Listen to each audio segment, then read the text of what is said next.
رشد عرصه کشاورزی یکی از عامل‌های اساسی تأمین امنیت اوضاع‌قواری مملکت محسوب می‌یابد و در این روند ساکنان ولایت ختلان سهم نظررس گذاشته در استحصال نامگوی زیادی محصولات کشاورزی در جمهوری پیش‌صف می‌باشند.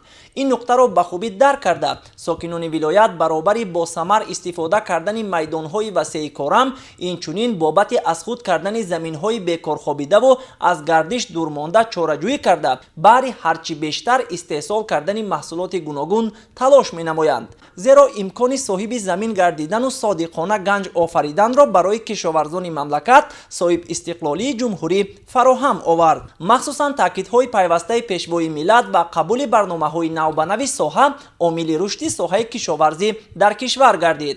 در شهر و نواحی منطقه باختر ولایت ختلان کشاورزان و زمینداران با پیش گرفتن راه و اصولهای جدید و منفعت آور کار خوجگیداری همساله در این شب و روز طلبات بازار داخلی را با محصولات تر و تازه بروقتی تأمین می‌نمایند. دهقانان با تشکیل گرمخانه‌های دائم عمل کننده تمام فصل‌های سال حاصل به دست می‌آورند. طبق اطلاع سرایوست کشاورزی این زمان در ولایت ختلان میدان گرمخانه‌های دائم عمل کننده حدود 60 گکتار و گرمخانه‌های موسمی باشد بیش از 664 گکتار را تشکیل می‌نماید که دهقانان شروع از اول ماه ینور با استحصال محصولات تر و تازه بروقتی طلبات بازار داخلی را تأمین نموده ایستادند. تنها در ناحیه یاوان 202 عدد گرمخانه‌های دائم عمل کننده مورد استفاده قرار داشته. دهقانان عین زمان همه روزه از 10 تا 12 تانگی محصولات جمع‌آوری می‌نمایند. نیاز مردم به محصولات تر و تازه وطنی بسیار است. برای همین ما کوشش می‌کنیم که در آینده حجم استحصال محصولات کشاورزی یعنی از آن خصوص سبزیجات را زیاد کنیم. باز در آینده ما نیت داریم که قریب تا 40-50 گرمخانه دیگر را زیاد نماییم، چون که امروز تامین امنیت اوضاع‌قواری در ناحیه اون عملی شده است. من علاقه ما تا 15-20 گکتار به سیر پیاز در همین شرکت پیش کردیم که یک تو سیر پیاز واسه در بازار خود داخل تا 70 سومون نرخ نو دارد. برای همین ما می‌خوایم که در آینده محصولات کشاورزی خصوصا سبزیجات رو بسیارتر کنیم که نرخ نو رو در بازار به یک معتدلی داریم، چون که برای میزبان هم آسان‌تر و زندگیشون خوبتر شود.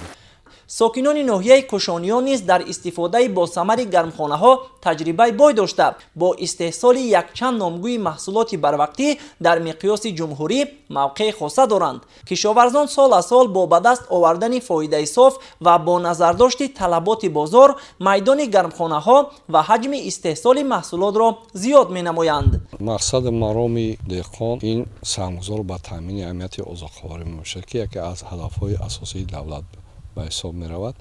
خوجگیداران ما در میدان 165 گکتار گرمخانه‌های موسمی تا این روز کش گذراندن.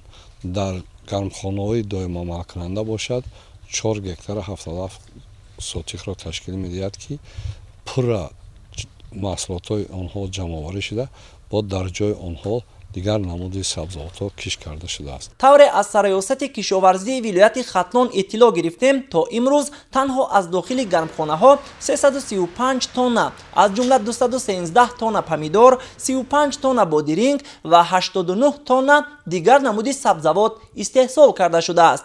در مجموع ساکنان ولایت حدود 2000 تن محصولات بروقتی استحصال کرده در فراوانی بازار استعمالی مملکت سهم ارزنده خود را گذاشته ایستادند. ساکنان ولایت ختلان سالهای قبلی از پرورش قلفینه در زمینهای کشاد اولین شده حاصل این میوه خوش‌طعم بهاری را پیشکش ساکنان می‌گردانیدند. اکنون با استفاده گرمخانه‌ها و پیش گرفتن راه و اصولهای معاصر پرورش حاصل قلفینه را از اول سال به بازار می‌برند. علاقه تا امروز کشاورزان بیش از 13 تن قلفینه استحصال کردند. محصولات دیگر غذایی که همساله در این شب و روز طلبات به آن زیاد می‌گردد پیاز بروقتی بوده.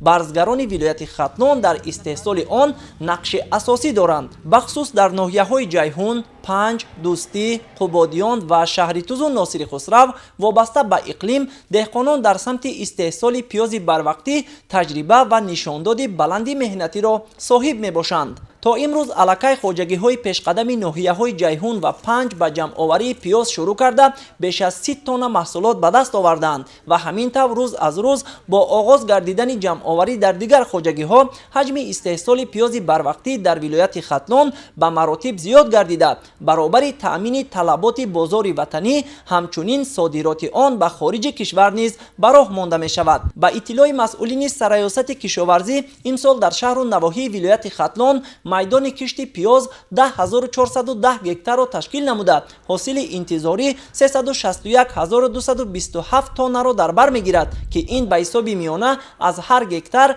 ба миқдори 392.6 центнерӣ рост меояд. Якум чинаки пиёзи тунисро ҷамъоварӣ карда истодаем. Баъди пиёз насиб карда бошад мо дуюм ҳосилро ё ки помидор ё ки бодринг полезиро мекорем. Насиб карда бошад дуюм ҳосилашонро ҷамъоварӣ карда мегирем. замин фоидаи хуб дорад. маҳсулотҳое ки дар ноҳияи ҷайҳун имрӯз тайёр шиданд ва тайёр шида истоданд мо ба бавории комил гуфта метавонем ки тамоми ҷумҳуриро аз кишти зироатҳои полезӣ, пиёз, картошка таъмин карда ба пуррагӣ метавонем. деҳқонони вилоят таи чанд соли охир бо назардошти талаботи бозор ба кишти картошкаи барвақтӣ низ таваҷҷӯҳи бештар зоҳир карда сол аз сол ҳаҷми истеҳсоли маҳсулотро зиёд менамоянд.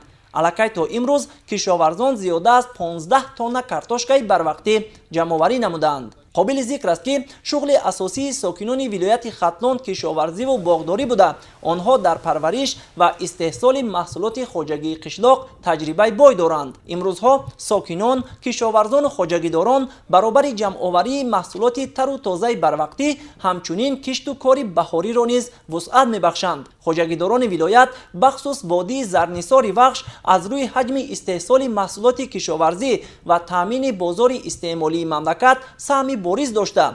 минтақаи мазкур яке аз содиркунандагони асосии маводи озуқаворӣ ба хориҷи кишвар низ ба шумор меравад. дар маҷмӯъ кишоварзони вилояти Хатлон дар 4 фасли сол аҳлона заҳмат кашида бо ба даст овардани ҳосили фаровон сол аз сол шароити кору рӯзгори худро боз ҳам беҳтар менамоянд. таварали соҳибназар, Парвизи Сафар аз вилояти Хатлон барои барномаи таҳлиливу иттилоотии Тоҷикистон.